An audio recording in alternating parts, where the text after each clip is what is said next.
Section 1. You will hear a woman phoning to complain about the item she ordered last week. First, you'll have some time to look at questions 1 to 4.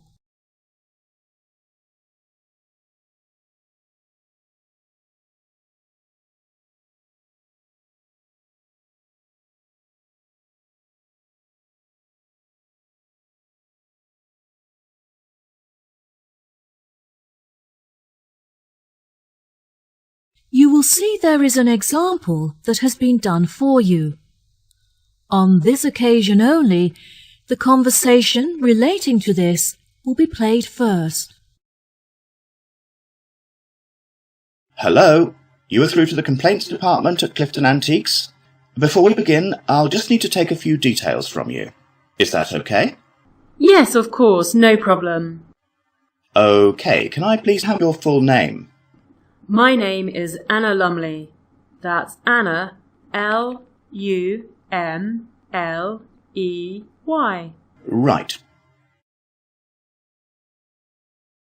The name is Anna Lumley, so Lumley has been written in the space. Now we shall begin. You should answer the questions as you listen, because you will not hear the recording a second time. Listen carefully and answer questions 1 to 4. Hello, you are through to the complaints department at Clifton Antiques. Before we begin, I'll just need to take a few details from you. Is that okay? Yes, of course, no problem. Okay, can I please have your full name? My name is Anna Lumley. That's Anna, L-U-M-L-E-Y. Right, and could you give me a contact number which we can use to reach you during the week? My mobile phone number is 077876345. Okay, great. How can I help you today, Anna? I ordered a large number of items from you last week on the 20th of February and was expecting them to be delivered on the 27th. However, only half of the shipment has arrived. I just want to make sure that they haven't been lost in transit. Right, okay. I'm sorry for the inconvenience. Let me track the parcel and see if I can find out when you should expect to receive the rest of your items. What did you list as the delivery address?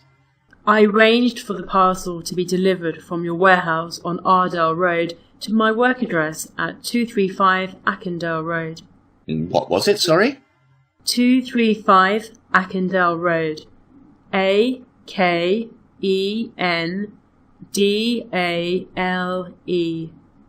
Eastsea? Yes, Eastsea. Right, okay. I've found your parcel here on our system. I can see that you've received your shipment, however, nothing is mentioned about the missing items. I would advise that you wait for 2 days, and if the other items don't arrive then, it may be necessary for you to claim insurance coverage for the value of the items. How much are the missing items worth? They cost me $34,500. Well, the insurance company will cover you for 10% of the value, so you could claim $3,450 from them. Just fill in the form on our website, and when the loss is confirmed, you'll receive the money within 1 week. We will refund the rest of the money to you within a month, so you won't suffer a financial loss. That sounds fine. Before you hear the rest of the conversation, you have some time to look at questions 5 to 10.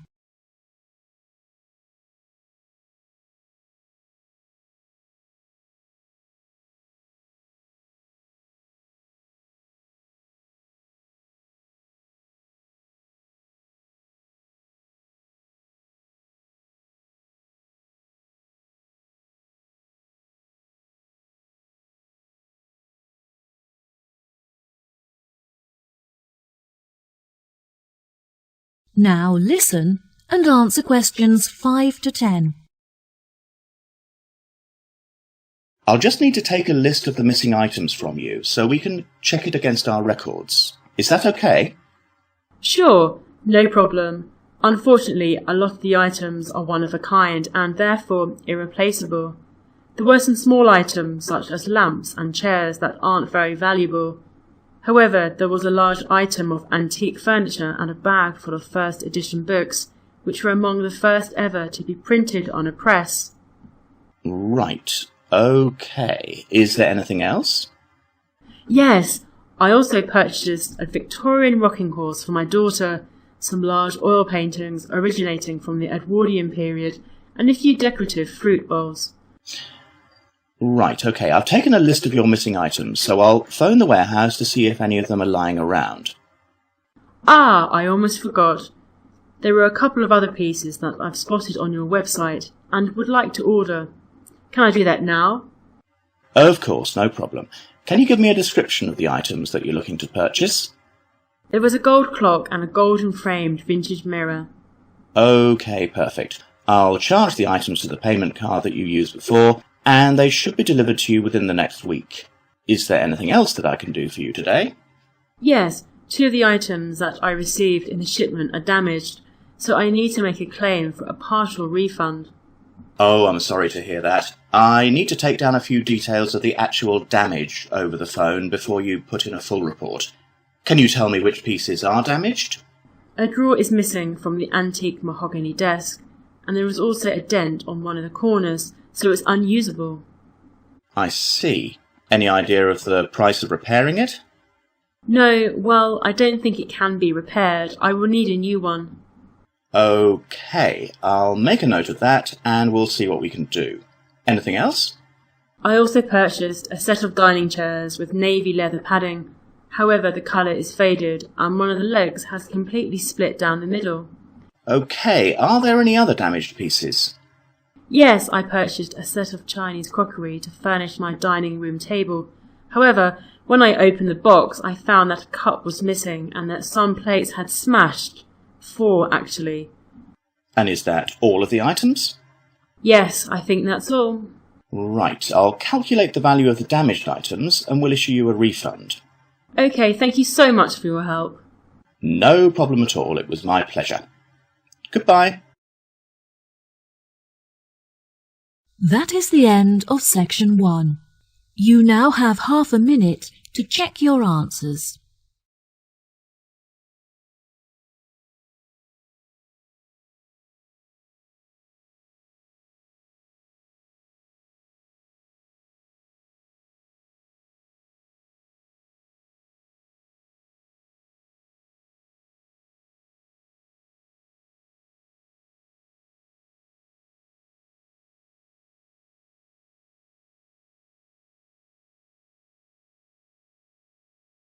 Now turn to section 2. Section 2. You will hear a tour guide introducing a resort called Mangrove Tree. First, you'll have some time to look at questions 11 to 17.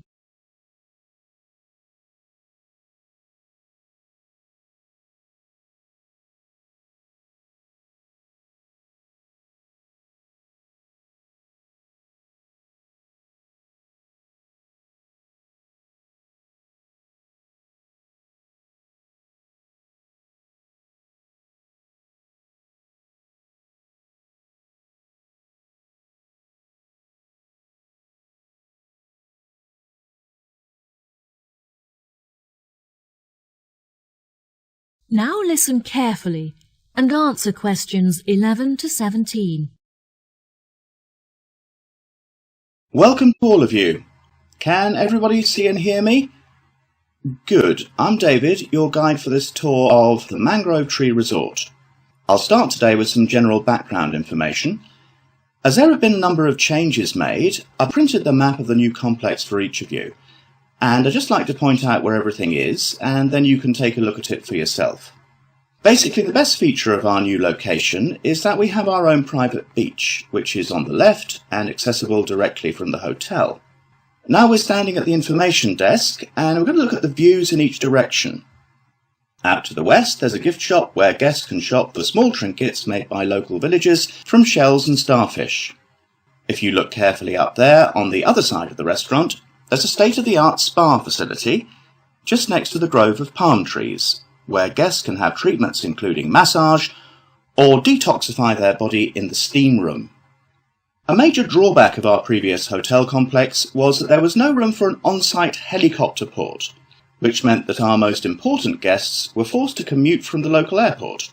As we were unable to construct a suitable facility on the eastern side, we have constructed a large heliport to the north. Guests wishing to stretch their legs after a long flight can simply head south to the tennis courts for a match on our splendidly manicured courts. Now, if you look in front of you, there's a swimming pool in the centre equipped with slides and a diving board, which is the main feature of the new complex, and is overlooked by all of the other buildings. We have decided to maintain the family-friendly status of our original hotel. However, from guests, we have come to realise that parents also enjoy time to relax without having to look after their children. Therefore, we have constructed a fun play centre where parents can leave their children with a trained childminder and take some time for themselves. This facility is located just to the north of the swimming pool and is covered with a small canopy to protect the children from the sun. Many of our working guests will require access to a quiet space for work. If you direct them just south of the swimming pool, they will discover our conference centre, which comes complete with meeting rooms, offices and Wi-Fi access. In order to access the Wi-Fi network, they should simply report to the information desk, where an assistant will provide them with a personal password. This desk is situated just between the conference centre and the beach. Finally, the complex also contains a large sports centre where guests can enjoy our gym facilities and take part in sessions for yoga and pilates. Overlooking the swimming pool from the southeast, the centre offers stunning views of the entire complex and across the ocean. Before you hear the rest of the talk, you have some time to look at questions 18 to 20.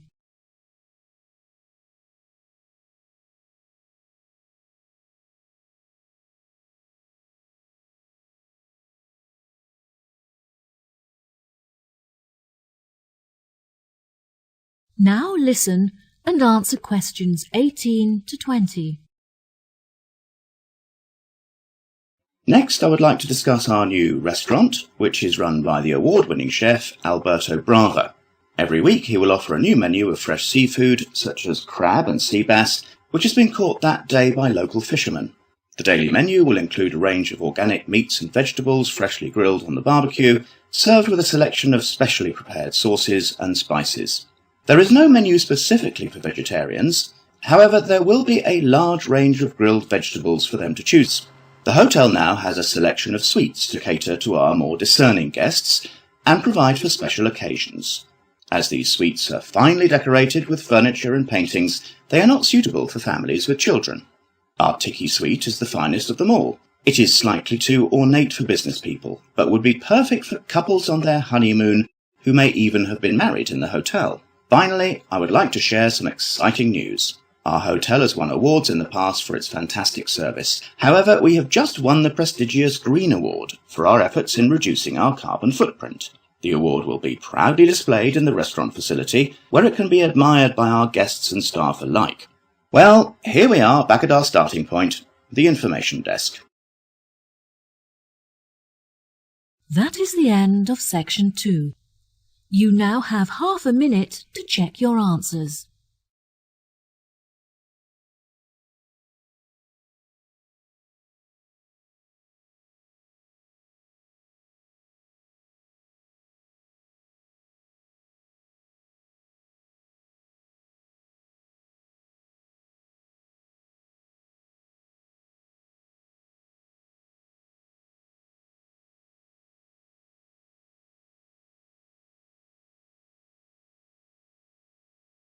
Now turn to section 3.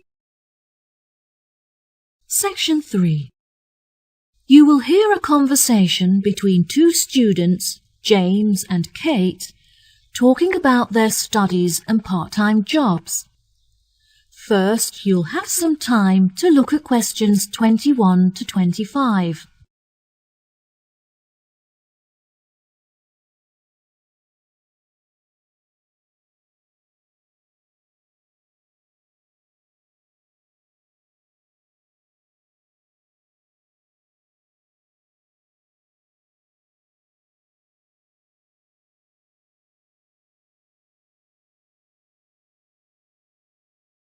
Now listen carefully and answer questions 21 to 25.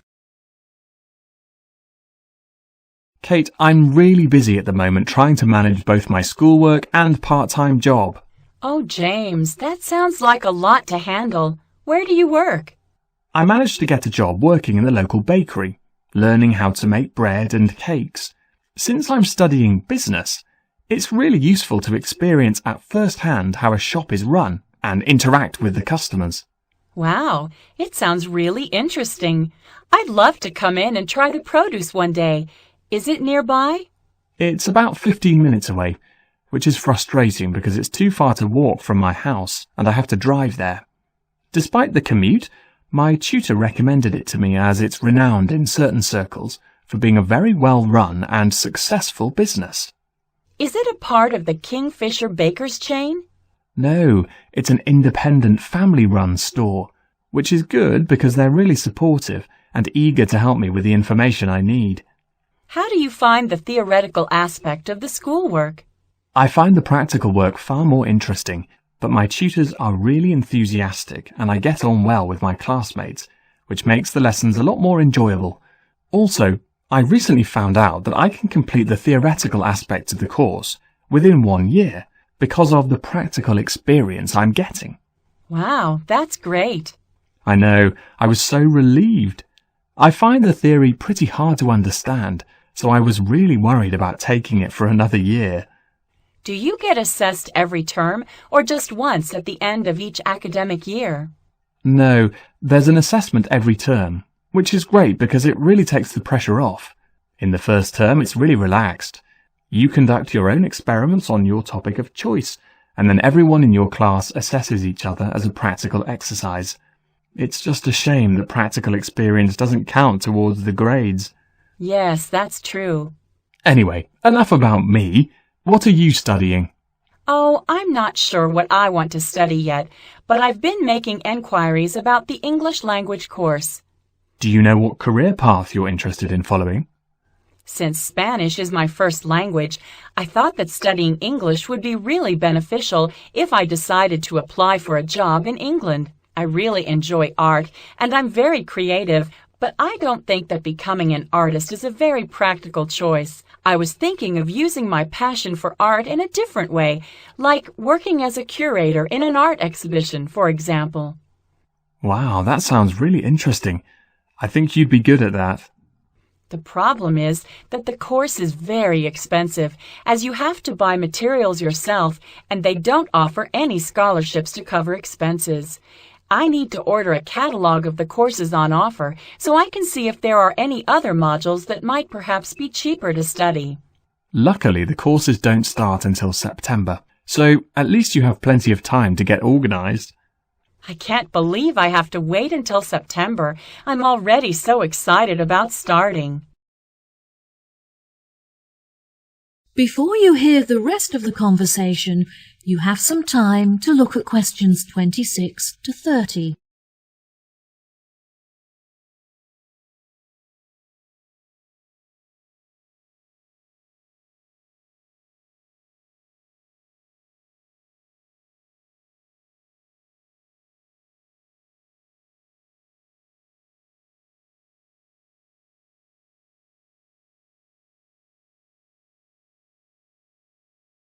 Now listen and answer questions 26 to 30. What other art-focused modules could you choose from? History of art is my first choice, since there isn't so much expense involved. I think it would be really interesting, as they invite a number of guest lecturers from across the globe to speak on specialist subjects. That sounds great. What about sculpture? Well, sculpture looked like a really suitable option at first, since it's the easiest course. But again, the utensils and materials aren't provided, so you have to spend a lot of money on supplies. I'm also considering the option of digital painting. There isn't much reading involved, and the accommodation is located inside the studio, so you would never have to worry about commuting. Commuting is such an inconvenience, so that's definitely a big advantage. What do you think of art theory? That's definitely an option for me. There are no exams, as you get assessed on your coursework and research is conducted independently, so you can work from home, which is really convenient. The only other option is photography, but I'm not so keen on that. Why not? I've just never really been interested in it, and I see it more as a medium for documentation rather than an art form.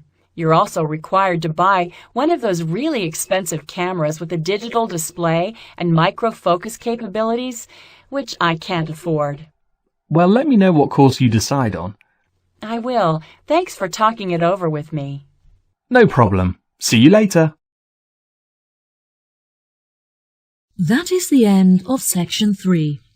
You now have half a minute to check your answers.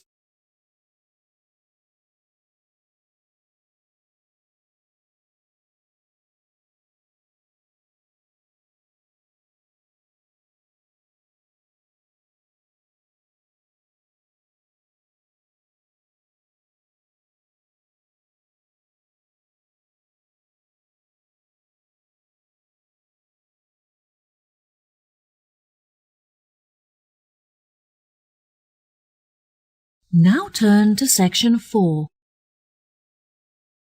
Section 4.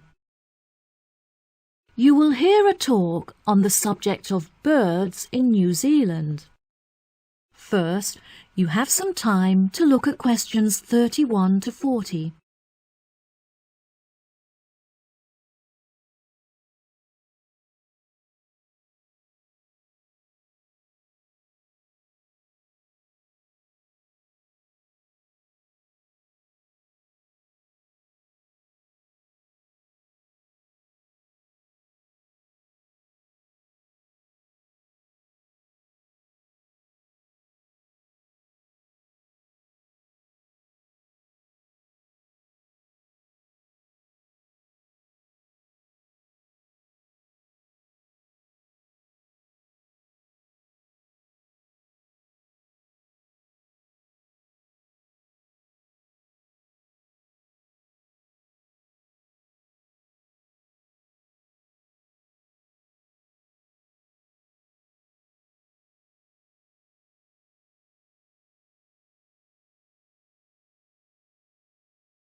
Now listen carefully and answer questions 31 to 40. Good morning, everyone. Today we're going to look at birds native to New Zealand, delving into the facts and exploring methods of protecting these species from extinction. It may surprise you to hear that there are thousands of bird species that are endemic to New Zealand. That is to say, that they are not found anywhere else on the globe. Since most of these birds live on a diet of freshly caught fish, they often nest along the coastline, or, if they need to catch freshwater fish, the neighbouring river. Once they have mated, the female birds will collect twigs and pieces of debris to build nests where she can safely hatch her eggs out of the reach of predators. When humans arrived in New Zealand about 700 years ago, rats were carried on the ships with them. The rats flourished in the warm climate and put pressure on the native bird populations, in particular on the flightless species. In 1984, researchers found that only 3 pairs of flightless bird species remained in existence, and that even these faced severe threats. New Zealand is now a world leader in facilitating the recovery of severely endangered species from the brink of extinction. Every year, researchers carry out surveys in order to monitor the fluctuating levels of bird numbers and species living in New Zealand. Due to the migration patterns of many of the species, it is particularly hard to estimate the bird numbers accurately, since many may have flown to other countries in search of mates and warmer climates, and thus not appear in the survey. Bird numbers are also particularly sensitive to environmental influences, in particular to those related to human activity. Everyday activities, such as farming or constructing a home, can have a massive impact on the local populations. Forests that serve as a habitat for thousands of birds can be entirely eradicated to make fields for crops or to provide wood for construction, having a disastrous impact. It is not only the human influence that threatens the future of many bird species, since many predatory animal species have flourished in New Zealand. One of these species is the mantane snake, which was introduced from Australia and has decimated the population of killdeer birds. These birds nest on the ground and often return to find that their eggs have been devoured by the egg-eating snakes. One cannot dismiss, of course, the pressure that nature itself imposes on the survival of many bird species. Natural disasters, such as storms, can be devastating, tearing apart forests and leaving thousands of destroyed nests in their wake. Monsoons flood the rivers and often drown many of the flightless bird species that are unable to escape. Unfortunately, the greatest threat to bird numbers in New Zealand is illegal hunting, which is almost impossible to prevent. Many endangered bird species are on display at the National Zoo, and it is essential that urgent measures are taken to protect them. The zoo recently employed an expert in bird protection, who recommended that they should employ a guard to protect their birds from poachers. The expert also pointed out that the birds can become very stressed in situations where the public are able to approach them too closely, suggesting that the administration install a fence network to keep the public a safe distance away from the birds. Despite this threat to birds in captivity, it is the freely roaming birds that are most at risk. Efforts are being made to educate people on how they can contribute towards protecting birds that are living in the wild. Finally, research has shown that one of the most effective methods of informing the public on the importance of protecting the bird populations is through the media. I advise you all to read the articles written on this topic in specialist journals, and also carry out research on the internet. Each and every one of you could make an enormous contribution to the protection of birds if you put your mind to it. That is the end of section 4. You now have half a minute to check your answers.